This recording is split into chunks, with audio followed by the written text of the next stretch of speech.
100 करोड़ की आबादी वाले देश में अगर बड़ा प्लेयर बनना हो तो रिस्क भी बड़ी लेनी पड़ती है। So players, let's go for gold.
कौन कौन सी कमियां हैं द बिग बुल में, कौन सी अच्छाई हमें देखने को मिल सकती है इस फिल्म में। नमस्कार दोस्तों, मैं हूं पंखुरी और स्वागत है आप सबका बॉलीग्राड स्टूडियोज में। अभिषेक बच्चन पर सुपरस्टार बनने का दबाव ना रहा होता तो वो ना जाने कब खुद को एक बढ़िया अभिनेता के तौर पर स्थापित कर चुके होते। नाम में बच्चन जुड़ा तो सब ने उनमें कलाकार नहीं सुपरस्टार ही देखा। वो अभिनेता अच्छे हैं बशर्ते निर्देशक को उनके अभिनय की सीमाएं पता हो। वो ड्रामा फिल्मों में बढ़िया काम करते हैं। गुरु, युवा, बंटी और बबली, सरकार, धूम और मन मर्जियां जैसी फिल्में उनके अभिनय का एक ऐसा ग्राफ खींचती हैं जिनमें उनको खुद को एक अभिनेता के तौर पर आगे ले जाने का प्रयास दिखता है। इन फिल्मों के बीच तमाम फ्लॉप फिल्में भी हैं, लेकिन अपनी दूसरी पारी में अभिषेक एक बेहतर अभिनेता दिखने लगे हैं। द बिग बुल इसका एक उदाहरण है। फिल्म द बिग बुल एक मसाला फिल्म नहीं है, ये सीधी रेखा पर चलती फिल्म है जिसकी कहानी आज के समय में एक पत्रकार के जरिए सुनाने का तरीका इसके निर्देशक कूकी गुलाटी ने अपनाया है। कूकी के लिए ये उनके करियर का टर्निंग पॉइंट है और जी जान लगाकर उन्होंने फिल्म बनाई भी अच्छी है। फिल्म इससे कहीं बेहतर हो सकती थी अगर पटकथा में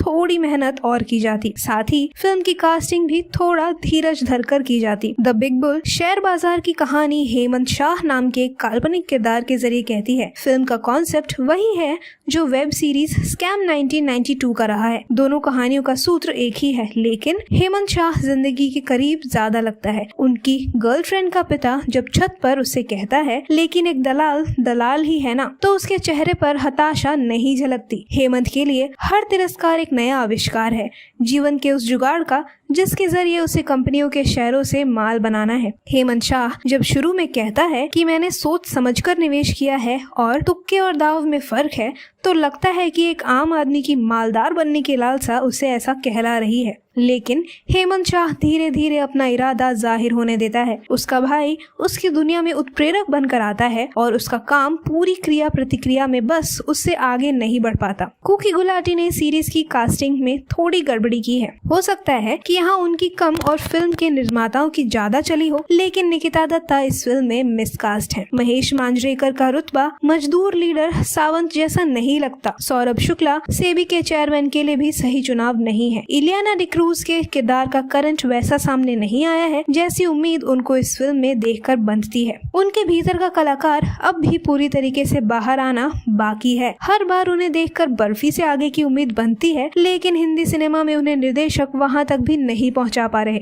ये और बात है कि द बिग बुल अपनी इन कमियों से भी सहारा पाती है, तो इसलिए कि ये फिल्म को परफेक्ट फिल्म नहीं बनने देती, और ऐसा करके कुकी गुलाटी ने इसे हेमंत शाह के आधे अधूरे इंसान के जैसा ही रहने दिया है। शेयर बाजार के बेसिक्स भी ये फिल्म बहुत आसानी से समझाती चलती है। देश में सबसे ज्यादा टैक्स देने वाले इंसान की कहानी एक साथ दो निर्देशकों ने क्यों कहनी शुरू की, इसे शांत मन से सोचे तो मुझे ये समय याद आता है जब एक बहुत बड़ी कंपनी के मुखिया ने हैंसी क्रोनिये की बायोपिक बनाने की बात मुझसे छेड़ी थी। ये तब की बात है जब हिंदी सिनेमा में बायोपिक सिनेमा का सैलाब नहीं आया था। अमिताभ बच्चन ने जब फिल्म दीवार में काम किया था तो कहा गया था कि ये फिल्म हाजी मस्तान की इमेज सुधारने के लिए बनी है। क्या द बिग बुल और स्कैम 1992 भी ऐसी ही कोशिशें करती है? इस पर अभी आने वाले कई वर्षों तक चर्चाएं होने वाली हैं। पर नोट करने वाली बात यहाँ ये है कि अभिषेक बच्चन ने यहाँ एक ऐसे निर्देशक के साथ तारीफ करने लायक काम कर दिखाया है जिसका करियर हंसल मेहता का दशांश भी नहीं है। फिल्म उन्होंने अपने कंधों पर एक तरीके से ढोई है। कोई दूसरा कलाकार इस किरदार में बड़ा बनाने की उनमें मदद नहीं करता। अभिषेक का ये आत्मविश्वास उनकी नई आभा है। उनका ऐश्वर्य इस फिल्म से और बढ़ने वाला है। क्या आपको लगता है कि ये फिल्म के माध्यम से हर्षद मेहता की इमेज को सुधारने की कोशिश की जा रही है? कमेंट करके हमें अपनी राय जरूर बताएं। वीडियो पसंद आए तो इसे लाइक करें, शेयर करें और सब्सक्राइब करना ना भूलें हमारे चैनल बॉलीग्रैड स्टूडियोज को। आज की स्क्रिप्ट लिखी है संस्कृति जालान।